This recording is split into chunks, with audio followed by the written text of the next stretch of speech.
Sir Hari ఓం sir. అదే గురుభ్యో నమః. మన ప్రశ్నోపనిషత్తు బోధించిన మన రాచకొండ గురువు గారికి, నా తోటి ఆత్మస్వరూపులకు అభివాదములు. ఇవాల్టి సమీక్ష 4 ప్రశ్నోపనిషత్తులో 4వ ప్రశ్న, అందులోని 11 మంత్రములు. నేను వీలైనంత మటుకు తక్కువ టైం తోటే ట్రై చేస్తాను సార్. మొదటిది చతుర్థ ప్రశ్నలో మొదటి మంత్రం, అత హైనం శౌర్యాయని గార్గ్య ప్రపచ్చ భగవన్నే తస్మిన్ పురుషే కాని స్వపంతి కాన్యస్మిన్ జాగృతి కతర ఏష దేవ స్వప్నాన్ పశ్యతి కస్యై తత్ సుఖం భవతి కస్మిన్ సర్వే సంప్రతిష్ఠిత భవంతి. ఇక్కడ మన గార్గాయని శౌర్యాయని గార్గ్యుడు పిప్పలాదుని అడుగుతున్నాడు అనమాట. అతను ఇంత అంటే, ఓ దేవర్షి, ఈ ఒక వ్యక్తిలో ఏవేవి స్వప్నంలో నిద్రిస్తాయి, ఏవి స్వప్నం నందు మేల్కొని ఉంటాయి, ఏ దేవతలు కళలను చూస్తారు, ఈ సుషుప్తిలో సుఖం ఎవరికి చెందుతుంది, తర్వాత ఈ 3 అవస్థలు జాగృతి సుషుప్త స్వప్నావస్థల తాలూకు అనుభవాలు ఎందులో ఇవన్నీ లయమవుతాయి, ఆ మూలతత్వం ఏమిటి అని గార్గ్యుడు అడుగుతున్నాడు. శౌర్యాయన గార్గ్యుడు పిప్పలాదుని అడుగుతున్నారు. అయితే ఇప్పటి వరకు అంత అపరవధ్య అనమాట. అవి సంసార యాత్రకు కావాల్సినటువంటి కర్మాలు, ఉపాసనలు. ఇప్పటి నుంచి పరావిద్య, ఇది వేదాంతము, ఉపనిషత్తులును. ఇవి 4వ ప్రశ్నలో అవస్థాత్రయానికి సంబంధించిన ఇంకొక 5 ఉప ప్రశ్నలు ఉన్నాయి.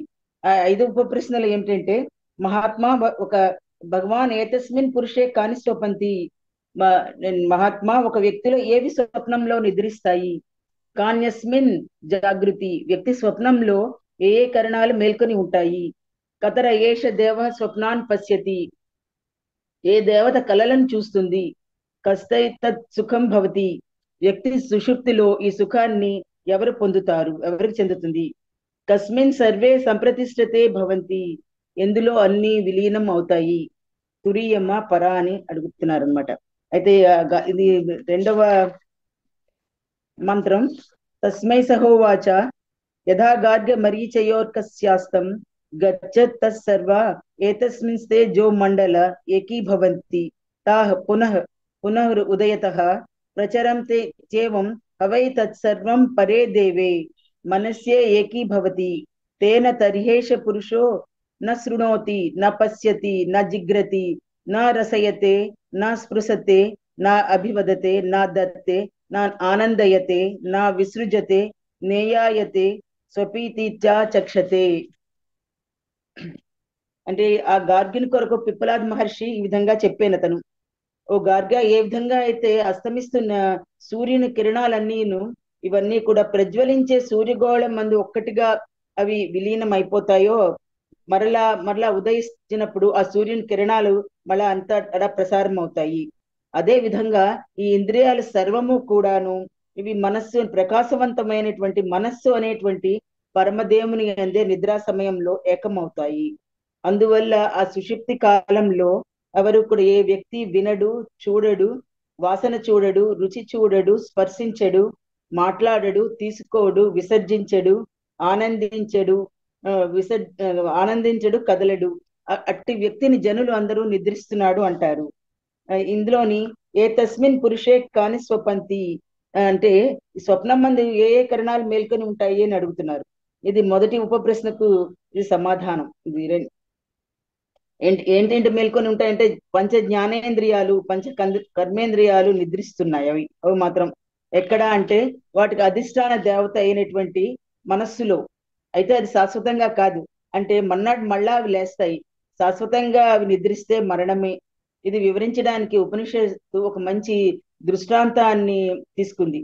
సూర్యుడు అస్తమిస్తున్నప్పుడు కిరణాలను వెనక్కి తీసుకుంటాడు, ఉదయిస్తే కిరణాలు బయటకి నలుదిక్కులా అవి ప్రసారం అవుతాయి అన్నమాట. అలాగే నిద్రలో ఇంద్రియాలు వెనక్కి మనస్సు దేవతలోకి వెళ్ళిపోతాయి, ఉదయాన్నే బయటకు వచ్చి వాటి పనులు అవి చేసుకుంటాయి. మరీచయోర్కస్యాస్తం గచ్చతః సర్వ ఏ తస్మిన్స్తే జో మండల ఏకీభవంతి తాః పునః పునః ఉదయతః ప్రచరంతి. అస్తమించినప్పుడు తేజోమండలంలో లయమవుతాయి, మళ్ళీ మన్నాడు ప్రసరిస్తాయి. అన్ని ఇంద్రియాలు మనస్సు దేవతలో లయమవుతాయి. ఇందులో ఒక చిన్న ఇంగ్లీష్ వర్షన్ కూడా చెప్పారు. Here the Rishi excels in defining sleep and wakefulness, both the states are not the same. All the Indriyas retire into their very source, the mind, like the apex of a cone. Mind is the active agent behind all sense organs. The organs cannot function, the sensory organs cannot function. Mind, sense organs, sense objects, and the five great elements, cosmic existence. In deep sleep, we are happy because the entire world of plurality is dissolved. Anta advaitame avadam valla. We become one with the highest Deva, Pare Deve, the mind, Manasi Eki Bhavati. Mind withdraws the powers of the sense organs. In metaphor, the setting sun. Metaphor of sun places the mind on highest pedestal, not a mere not girl. And this withdrawal is temporary, and this period of 5 + 5 withdrawal is defined as sleep. It's only temporary. What is the suggested implications? In wakeful states also, you can enjoy the divinity or the divinity. So the next is the మూడవ మంత్రం. ప్రాణాగ్నే ఏవై తస్మిన్ పురే జాగృతి. ప్రాణాగ్నే ఏవై తస్మిన్ పురే జాగృతి. గార్హపత్యో హవ ఏషోపానో వ్యానో ఆహార్యపచనో యద్గార్హపశ్చాత్ ప్రణీయతే ప్రణయనాదాహవనీయ ప్రాణః. గార్హపత్య. ఇది ఈ వ్యష్టి శరీరంలో ప్రాణ రూపంలో ఉన్న పంచాగ్నులు మాత్రమే మేల్కొని ఉంటాయి. ఈ అపానమే పీల్చే గాలి, ఇది నిశ్చయంగా గార్హపత్యాగ్ని. మనం పీల్చే గాలే గార్హపత్యాగ్ని. అన్వాహార్యం అనే అన్నమును వండే దక్షిణాగ్నియే వ్యానము. ఏది గార్హపత్యాగ్ని నుండి చక్కగా తీసుకుని రాబడినది ఆ అగ్నినే ఆహవనీయాగ్ని అంటారు, లేదా ప్రాణం లేక విడిచే గాలి. మనం పీల్చుకునే గాలి నుంచే విడిచే గాలి వస్తుంది. అయితే అంటే చక్కగా ఇప్పుడు పీల్చే గాలి నుండి విడిచే గాలి తీసుకుని రాబడినట్లు, అంటే చక్కగా తీసుకొని రాబడి సుసంపన్నం చేయుట అనే సమాన ధర్మంను బట్టి మనం ప్రాణంను అహవనీయము అని కూడా అంటాము. ఈ కాన్యస్మిన్ ఏ కరణాలు మేల్కొని ఉంటాయి అనే రెండవ ఉప ప్రశ్నకు సమాధానము ఈ 3-4 మంత్రాల్లో వస్తుంది. ఇది పంచప్రాణాలు నిద్రించవు, అవి కూడా నిద్రిస్తే దీర్ఘ నిద్రే. ఈ పంచప్రాణాలు పంచాగ్నులుగాను అంటారు. నిద్రపోవడం అంటే స్వవ్యాపారాత్ ఉపరమంతి, జాగృతి అంటే స్వవ్యాపారాత్ కుర్వంతి. టూకీగా చెప్పాలంటే పంచప్రాణాలు నిద్రపోవు అంటే సరిపోతుంది, కానీ ఇది ఒక వివరణ మాత్రమే. 6 విషయాలు అవి ఏంటంటే గార్హపత్యాగ్ని, అహవనీయాగ్ని, దక్షిణాగ్ని, హోత, యజమాని, పుణ్యం. గార్హపత్యాగ్ని అది గృహస్థు ఇంట్లో పెళ్లినాటి నుండి అది అనవిచ్ఛిన్నంగా జీవితకాలం వెలుగుతూ ఉండేది, ఎటువంటి ఇంటరప్షన్ లేకుండా, అది గార్హపత్యాగ్ని. అహవనీయాగ్ని అది రోజువారీ పూజలకు, శ్రౌత స్మార్త కర్మలకు గార్హపత్యం నుండి తీసుకోబడ్డది. దక్షిణాగ్ని దీన్ని యజ్ఞం చేసేటప్పుడు దక్షిణ అంటే కుడి చేతి పక్కన వైపుని వెలిగిస్తారు. అన్వాహార్య వచన. హోతా జుహోతి ఇది హోతా, బ్రాహ్మణుడు అంటే ఆహుతి చేసేవాడు బ్రాహ్మణుడు. యజమాని యజ్ఞఫల ప్రాప్తి, అది యజమాని. ఇక్కడ వివరణ ఇచ్చారు. Here the body is compose to the city పురే, many similarities, king gateways. Here ప్రాణాపాసన is prescribed in the form of yajna and అగ్నికార్యము అంగములు. Vedanta cannot be grasped by the study alone without the dedicated even the practice of upasana. The great ritual of Vaidika period Havana is utilized to the perfect meditation, which is upasana. We, the students of modern age, comprehend the metaphor of Havana here. And Garhapachagni is the apana, born from this is the Ahavaniya, the prana. Vyana is Anvahara Pachana. Anvahara Pachana Agni also called southern fire. ఒక్కొక్క అగ్నిని వెలిగించే పద్ధతి గాని, స్థానం గాని, హోమకుండం గాని, మంత్రాలు ఉపయోగం అన్ని వేరువేరేగా ఉంటాయి. అవి బట్టి తాలూకు దీని సిచ్యువేషన్ బట్టి మంత్రాలు ఇవన్నీను. మొత్తం పంచాగ్నులైన ఇక్కడ ప్రాణోపాసనకు సంబంధం మాత్రం త్రేతాగ్నులు మాత్రమేను. 3 అగ్నులే. ప్రాణాన్ని అహవనీయంలో పోల్చారు. గార్హపత్యం అహవనీయం, పీల్చిన గాలి నుంచే విడిచే గాలి వస్తుంది. 4వ మంత్రం. యద్ ఉచ్ఛ్వాస నిశ్వాస వేతావాహుతి సమం నయతీతి స సమానః మనోహవావ యజమానః ఇష్టఫలమేవో దానస్య ఏనం యజమానః మహర్ అర్హర్ బ్రహ్మ గమయతి. ఏ ఉచ్ఛ్వాస నిశ్వాసాలు అంటే అపాన ప్రాణాలు గలవో ఈ రెండు ఆహుతులను ఒక ప్రాణశక్తి సమానంగా అంతటా పంచుతూ తీసుకొని పోతుంది. కాబట్టి ఆ ప్రాణము సమానము అని కూడా చెప్తారు. నిశ్చయంగా మనస్సే యజమాని, యజ్ఞఫలమే ఉదానము. ఆ ఉదానము ఈ మనస్సు అనే యజమానిని ప్రతిదినము సుషుప్తి అనే బ్రహ్మలోకంలోకి తీసుకుపోతుంది. అంటే సుషుప్తిలోని అద్వైతమే ఆల్రెడీ చెప్పినట్టు అన్ని ప్లూరాలిటీలు డిజాల్వ్ అయిపోతాయి కాబట్టి అసలు వాళ్ళు ఏమి అది బ్రహ్మలోకం కిందకే వస్తుంది. కాన్యస్మిన్ జాగృతి ప్రాణాగ్నే ఏవై తస్మిన్ పురే జాగృతి మనోహ భావ యజమాన. రెండవ ఉప ప్రశ్న కూడా ఇందులోని సమాధానం వచ్చింది. సమానం ఉచ్ఛ్వాస నిశ్వాసాలనే రెండు ఆహుతులను సమానంగా జరిపిస్తుంది, అందుకే ఇది సమానం. మనస్సే యజమాని, యజ్ఞఫలమే ఉదానము. ఈ ఉదానము మనస్సనే యజమానిని సుషుప్తి అనే బ్రహ్మలోకానికి తీసుకొని వెళుతుంది. పంచప్రాణాలలో మిగిలిన మూడుకి వివరణ ఈ మంత్రం. సమానంను హోతాతో పోల్చారు. సమానం పని జీర్ణక్రియ, అన్నిటినీ దేహంలో సమానంగా పంచడం. ఇక్కడ ఉచ్ఛ్వాస నిశ్వాసాలను ఆహుతులతోటి వాటిని జాగ్రత్తగా చూచే హోతాతోని సమానాన్ని. మనస్సు యజమాని అన్ని పరికరాలను వాడుతాడు. మనస్సు కూడా అలాగే అన్ని ఇంద్రియాలను కూడా వాడుతుంది. మనస్సు కూడా. ఉదానం పుణ్యఫలం, యజ్ఞం చేస్తే పుణ్యఫలం స్వర్గం. మనస్సు అనే యజమాని యజ్ఞం చేస్తే ఉదానం అనేటువంటి పుణ్యఫలం సుషుప్తి అనే ఆనందంలో కారణ శరీరం అనే బ్రహ్మలోకానికి తీసుకొని వెళ్తుంది. సుషుప్తిలో ఆత్మతో ఐక్యం అవుతుంది. అనాత్మ విషయాలు ఉండవు కనుక అజ్ఞాన సహిత ఆనందం, అదే కోశానందం. కానీ కోశానందంలో నుంచి ఈ బ్రహ్మానందంలోనికి అందరూ వెళ్తారా అంటే వెళ్ళరు. ఒక్క ఉపాసకులు మాత్రమే వెళ్తారు. కోశానందంలో నుంచి బ్రహ్మానందంలోకి ఒక ఉపాసకులు మాత్రమే వెళ్తారు. అత్రైష దేవస్వప్నే మహిమానం అనుభవతి. ఇక్కడ స్వప్నం నందు ఈ మనస్సు దేవుడు మహిమను అనుభవిస్తున్నాడు. కతర ఏష దేవ స్వప్నాన్ పశ్యతి, ఏ దేవత కళలను చూస్తుంది? ఇది మూడవ ఉప ప్రశ్న. ఏ దేవుడు కళలను చూస్తున్నాడు? ప్రశ్నలోనే ఉన్నది. కరణము మనస్సు జడము, దైవీ శక్తి కావాలి, అదే చైతన్యము. శ్రోత్రస్య శ్రోత్రం మనసో మనో యద్వాచో వాచం సవు ప్రాణస్య ప్రాణ. ఇక్కడ శ్రీ పిప్పలాదులు మనస్సు అని చెప్పలేదు, కానీ దేవుడు చూస్తున్నాడు అన్నారు. ఎవరు? శ్రీ శంకరులు వివరిస్తున్నారు. చిదాభాసలో కూడిన మనస్సు మహిమాన్వితమైనది. కళలో అన్ని మనసే రూపొందిస్తుంది. కథ, మాటలు, పాటలు, స్క్రీన్ ప్లే, డైరెక్షన్, ప్రేక్షకుడు అన్నీను. వేరే ఎవరు మన కళలను చూడలేరు. మన కళలని మనమే చూస్తాం, ఇంక వేరే ఎవరు మన కళలను చూడలేరు. ఇక్కడ త్రిపుటి మనస్సే భోక్త, భోగకరణం, భోగ విషయం అన్నీ మనస్సే. స్వప్నంలో సృష్టి మనసే చేస్తుంది. సమిష్టిలో సృష్టి హిరణ్య గర్భ ప్రజాపతి. ఎలా ఈ సృష్టి? వాసనానికి అనుగుణంగా ఇది జరుగుతుంది. వేటిని చూస్తుంది?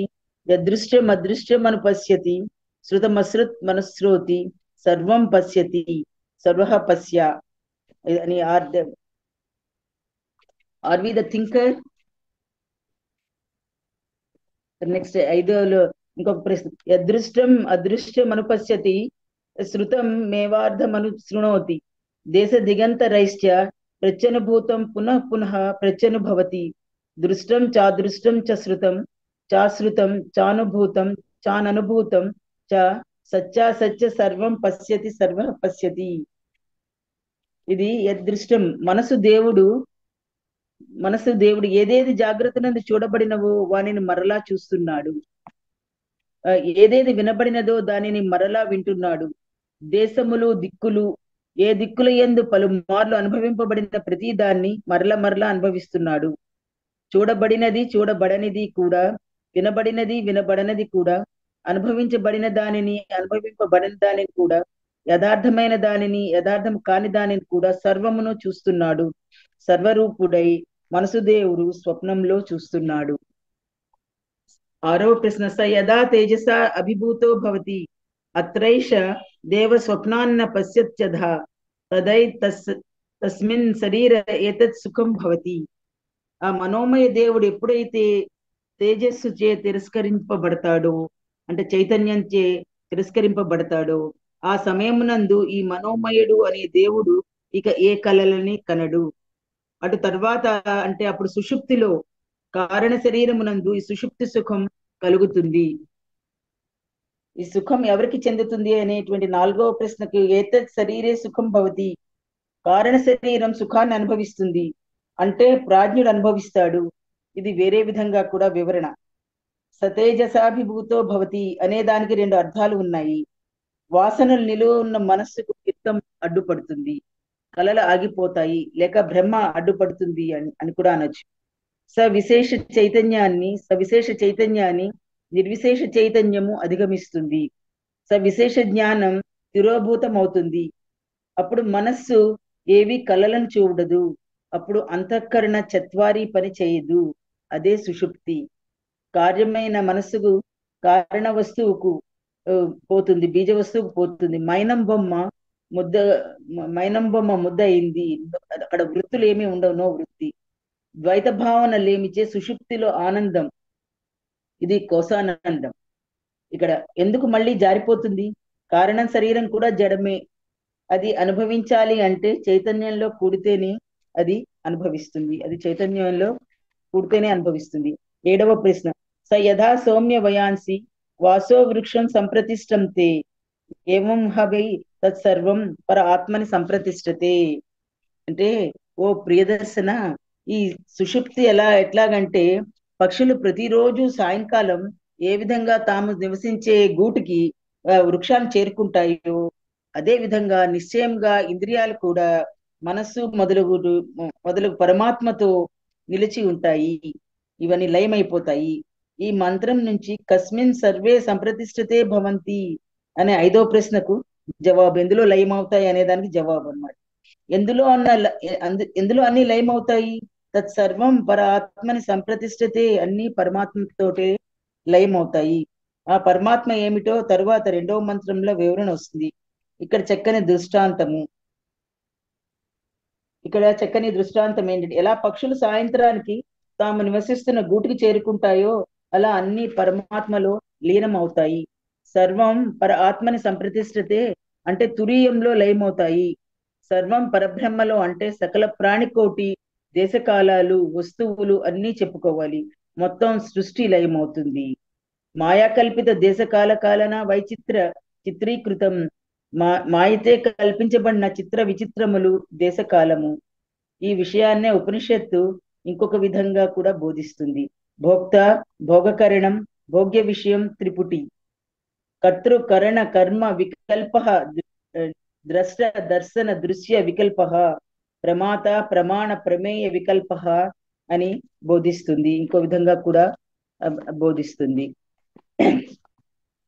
8వ మంత్రం, పృథివీ మాత్ర,